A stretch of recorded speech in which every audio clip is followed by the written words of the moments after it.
Welcome back, everybody. This episode today is about anger. And I wanted to talk about anger because it came up in a Netflix special I was watching, a documentary called Inventing Anna. Inventing Anna, I watched over the Thanksgiving holiday with my sister Jerry. It's about, I don't know, 8 to 10 episodes. But in this one episode, Anna, who kind of had a criminal mind, she hoodwinked bankers, friends, associates by telling them that she was a very rich heiress with a $60 million trust fund.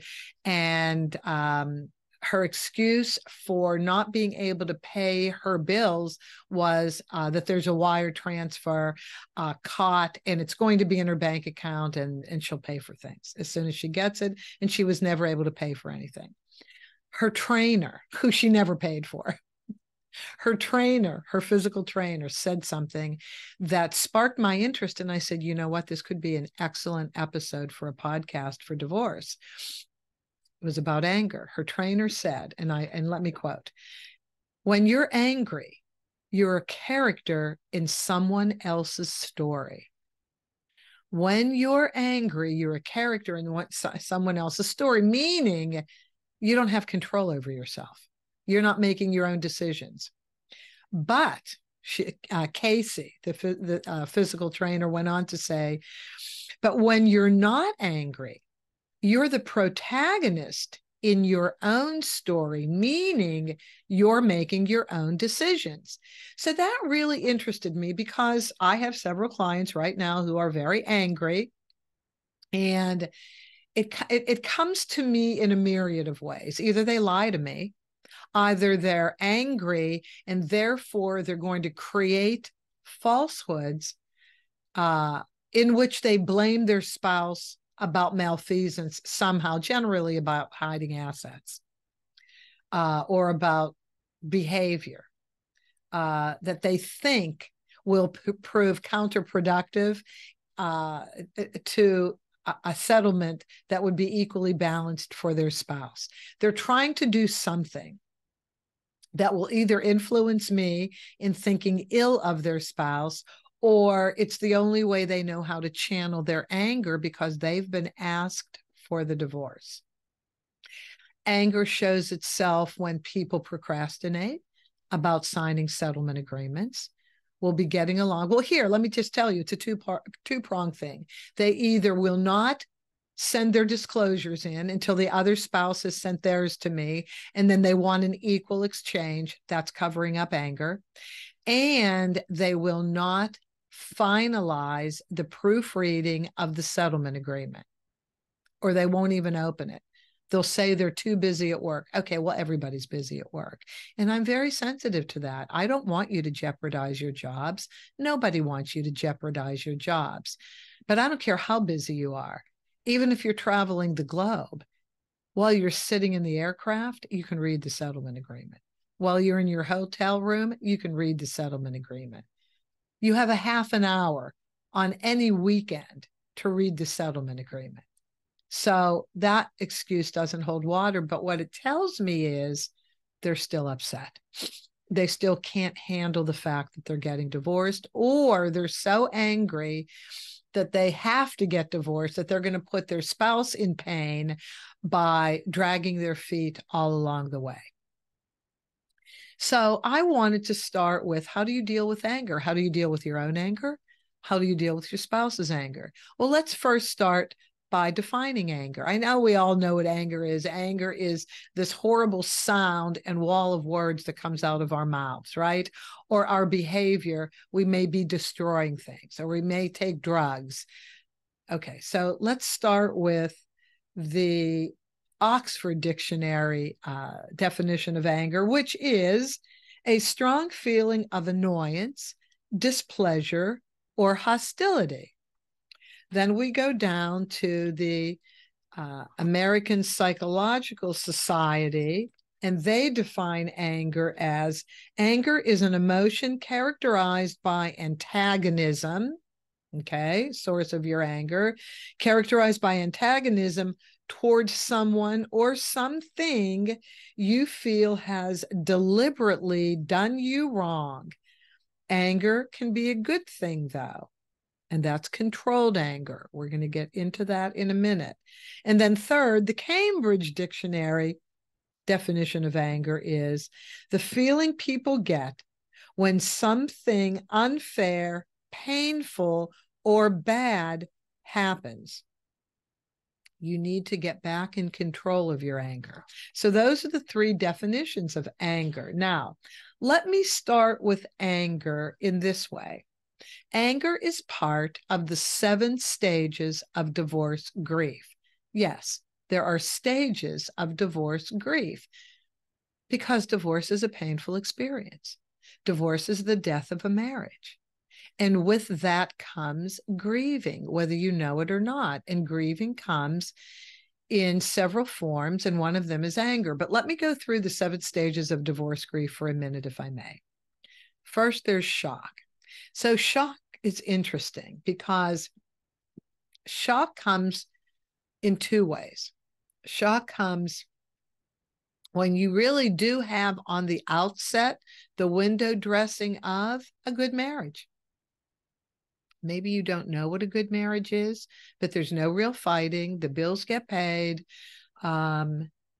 Vacations are taken with the family. All the normal things are done.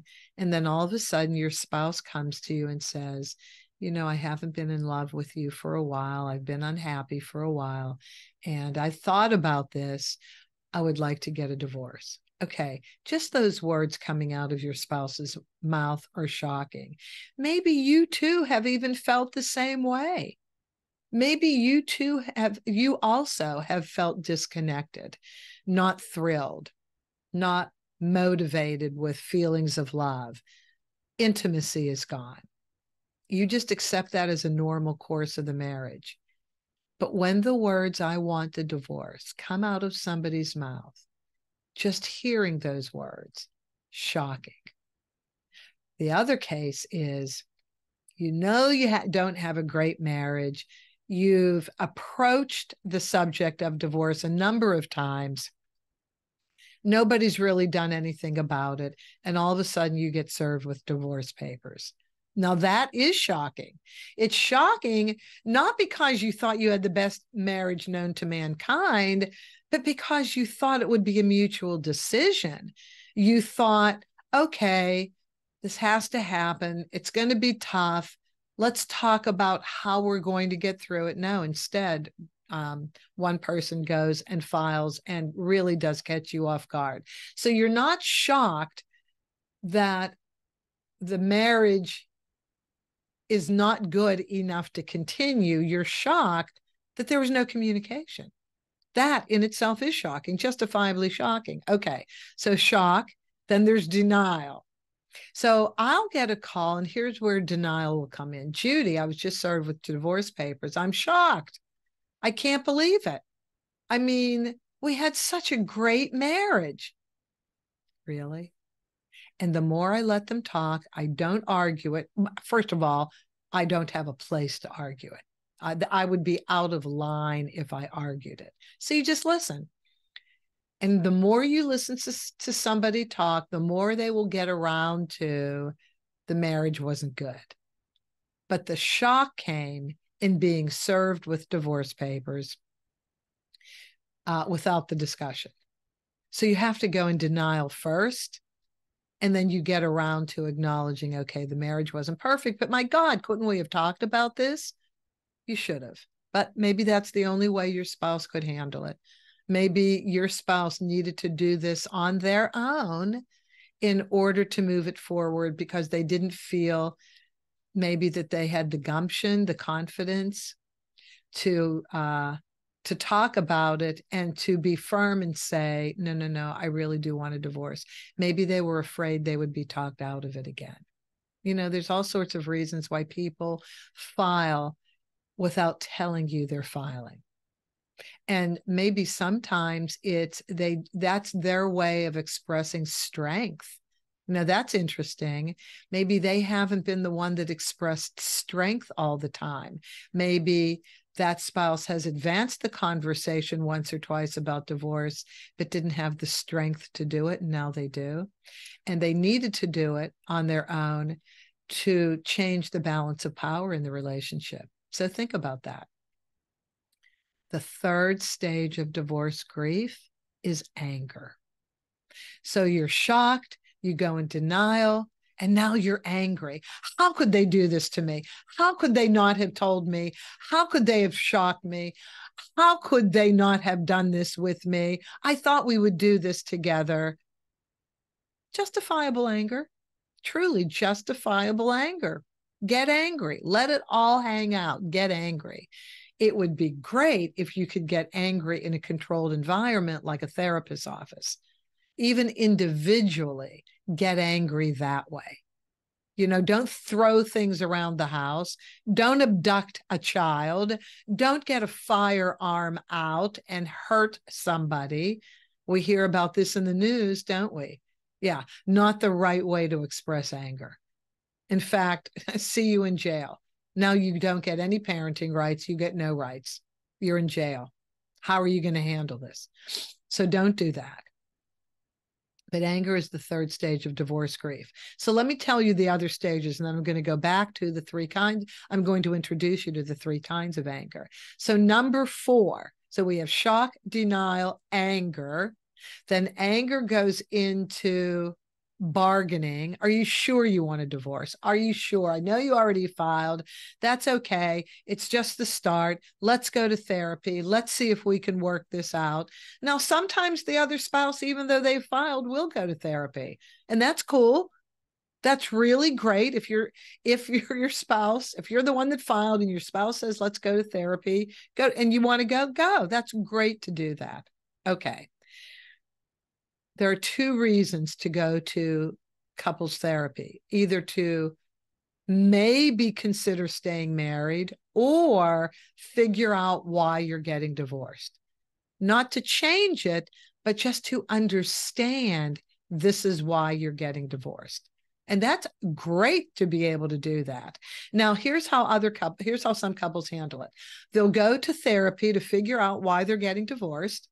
And then they split up and go to individual therapy to look at their level of self-awareness, to look at what they did that contributed to the downfall of the marriage, so that you don't blame yourself and that you use divorce as a new beginning. Use the divorce to correct the things that needed to be corrected in the marriage, in your personal life, in your choice to even get married to this person. It could easily have been the wrong decision all along, and you need to understand why you made that decision. Until you understand why you made that decision, you're going to make the same decision again. There was a reason why you inappropriately, incorrectly chose to marry this person. It doesn't make this person a bad person because you incorrectly chose to marry them. Listen, marrying a narcissist is a tough call. You got to forgive yourself on this one, because a narcissist will love bomb you, will give you the fairy tale courtship that everybody wants, every woman wants at least, and you will be taken by surprise once you get married, how that energy changes, how you're no longer being courted and treated like a princess. You'll be in shock.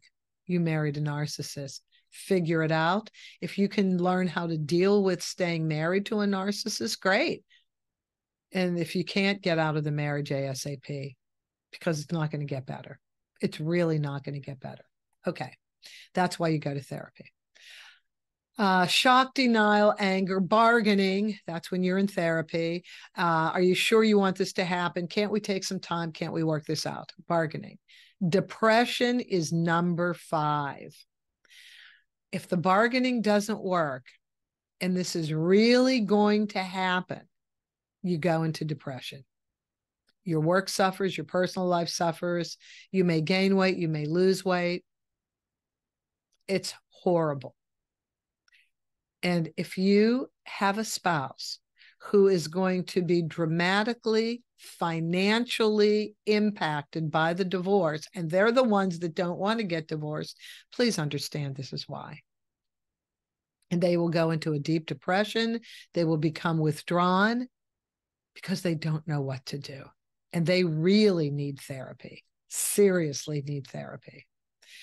But you can get through that depression stage. You know, if you're not already diagnosed with depression, you will get through that stage with professional help. You know when it's time to file, though, when you've hit the 6th stage of grieving, and that's the turnaround stage. That's acceptance. When you've accepted that this is going to happen, even though it's not your first choice, it will be better. And this is when you should file. When you've actually come to the point of acceptance, you're no longer angry. You no longer want to hurt that person. You no longer want to hurt yourself. If you're in the depression stage, you've moved past, okay, this is life. Stuff happens. I can handle it. I've got the right people around me to get me through it. Let's move forward and file. That's when you're going to have a decent divorce, and you're not going to have to spend your life savings on lawyers who are going to litigate for you. You want legal advice, but you don't need to have lawyers litigate for you because you've now accepted and you're ready to move through it. And then the ultimate stage is forgiveness. That's when you're seriously not angry because you've forgiven yourself and you've forgiven your spouse. Because stuff happens. We're human. We do things we're not proud of.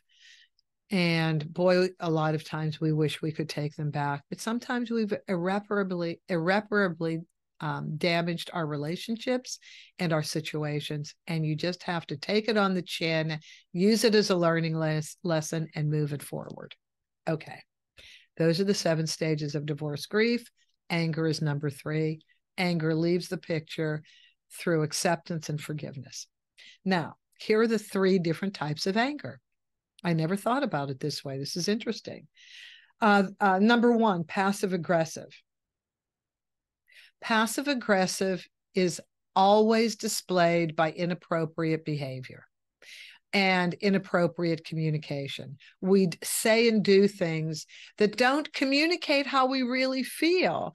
We use smoke screens. We will behave in a way that we know angers our spouse, and that's because we can't communicate what our feelings are, what we want. And so we will do it in inappropriate behavior. That's passive aggressive. And it's the passive aggressive is always there to hurt the other person, subtly hurt the other person, not over, oh, did I do something that made you upset? Oh, so sorry. Oh, right, I forgot. You get upset when I do this. You get upset when I don't do the dishes. You get upset when I don't put my clothes away.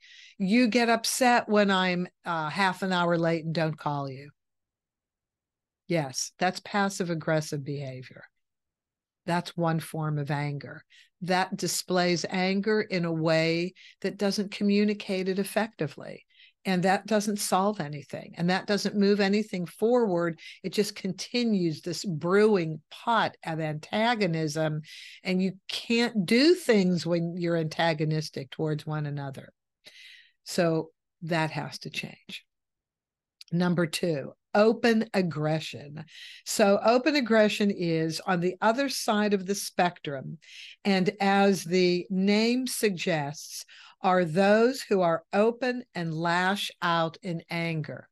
I hate you. You've ruined my life. You've never done anything good for me. How can you live with yourself like this? You are the worst person I have ever met. I will destroy you in this divorce. I'll take full custody of the kids. Or you actually abduct the kids. Yeah, that's open aggression. That's open anger. That's throwing bombs at the other person. That doesn't help anything. Yes, it shows people that you're angry. It certainly does, but you need to modify that. You know, you've seen those examples of a therapist's office where the therapist wants a person who normally has controlled emotion, doesn't show any emotion at all. But once you dig and get to emotional pain points, you want the anger and the aggression to come out in a more positive way. So they have pillows or foam hammers, something in their office where you can pound the wall or the floor or the sofa and nothing will get hurt.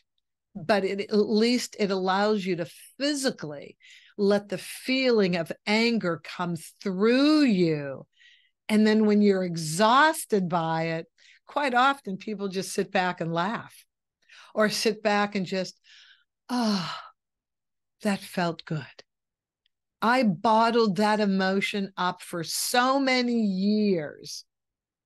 Instead of driving your car into a building, into pedestrians, in road rage, because look, it expresses itself in road rage. You can have your anger so bottled up that when you get in the car and you're by yourself, you let the anger out. But unfortunately, it's not a very productive way of getting angry because you can get killed and you can kill people. What if you live and you've killed somebody? Now you're in jail. Yes. Doesn't end well, does it? No, no, no. Anger is a common emotion that we all feel, and it creeps up on us instantaneously. Those of us who understand how to squash it, how to identify, that's anger. That's stop. Take a breath. Purposefully calm your heart down. Breathe deeply for several seconds in and out. That will calm you down, but you've got to control that physical anger. That's the worst expression of anger, is open aggression.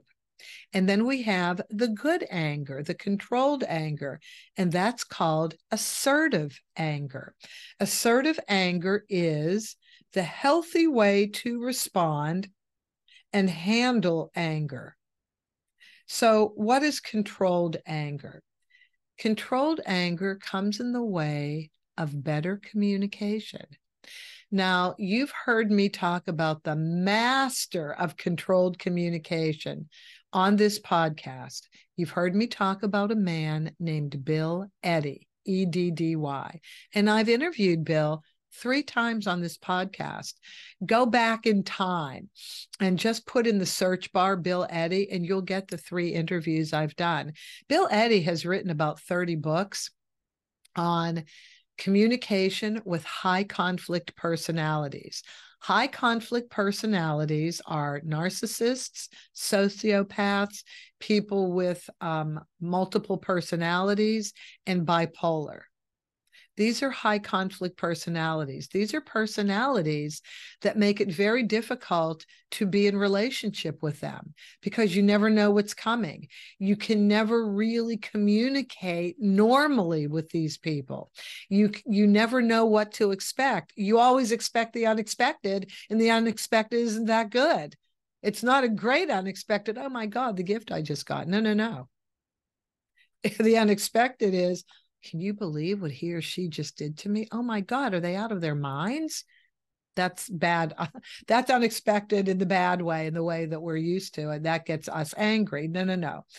Bill operates on a method that he designed called BIF. It's the acronym for when you're communicating to a high conflict personality or somebody that makes you angry, even if they're not a high conflict personality, you have to communicate in a brief way, informative, friendly, and firm. Brief, informative, friendly, and firm. Somebody's done something, your spouse has done something to make you angry. They're always late, 30 minutes late, or they switch plans on you at the last minute, or they don't get back to you in the time you've requested for them to get back to you, for you to make a decision that benefits both of you, or that both of you are mutually invested in. You can never operate on a firm footing or in a balanced relationship. And so they will do these passive aggressive things that make you angry. So you can either express yourself in a volatile way and be angry, and that doesn't get you anywhere, by the way. especially if you're dealing with a narcissist. They must feel they're in control at all times, and you can never tell them they've done something wrong. You can only talk from your own position, how you feel when something is done, and whatever they've done, you have to put it in the third person. You can never put it in the second person. You did this when you did it. You have to say, well, when this happens, meaning you're 30 minutes late. Use that as an example. When this happens, it's difficult for me to be able to do what I have planned on doing, or it's difficult for me to finish up and complete the plans necessary, complete the steps necessary to move forward. Put it in the third person. So when this happens, it makes it difficult for me to do X. So brief, when this happens. Informative, it makes it difficult for me to do X. Friendly, you're not yelling at them. You're not blaming at them. So if we could do Y, friendly, then I would be able to finish this for us. Firm. Can this happen? Can you not be 30 minutes late? Is it possible for you to get back to me by this date? That's how you have to do it. That is taking your anger and channeling it in a different communication pattern. That's all you have is communication. Or if you are free to take the next step on your own without them, and it benefits them or it benefits the situation, do it. Just do it. Don't get their permission. Do something like, when it's not possible for you to be here at the time appointed, not even on time. If it's not possible for you to be here at the time appointed, and it compromises me and my plans, I will then go ahead and make the decision necessary in order for me to be able to handle this and move forward. Firm. What are you talking about? You mean if I'm not there on time, then you'll just take the kids and go? I appreciate that this would be your time with the children, using being late picking up the kids as an example. But I'm able to take the kids with me, and I don't want to be late. So don't worry about it. We're just going to go ahead. We'll just move it forward. If you still want to pick up the kids, this is where I'll be. But if you can't make it, that's okay too. Believe me, that person will change. And you haven't been angry at them. You've taken anger and you've channeled it in a different way. Very interesting, isn't it? How you deal with anger. So the holidays are coming up. I don't want you to be angry during the holidays.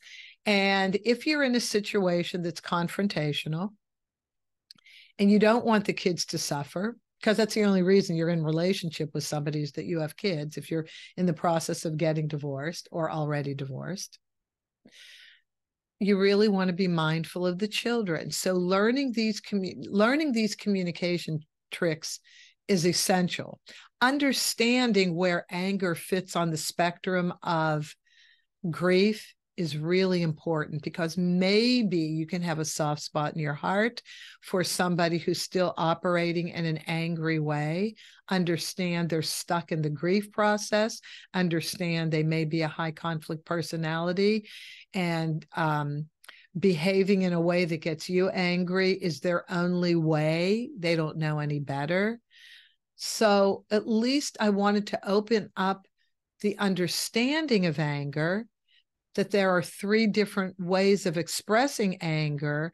And I want to set you up with the good anger, the controlled anger, so that you now have a way even beyond divorce, of handling a situation with somebody that makes you angry, and you can feel it for a minute, get through it, let it flow through you, and then use your communication skills, use the words you choose and the tone of voice you use to be able to deal with your anger in a better way. So anyway, thank you so very much for joining me. I hope this has helped you. If you know of anybody you could share this with that would benefit, please do so. You can give me your comments on this episode on the episode page of my website, theamicableddivorceexpert.com. I love hearing your comments. And if there are any other topics you would like to suggest, I love that too. So please enjoy the holidays coming up. And as always, have an amicable day.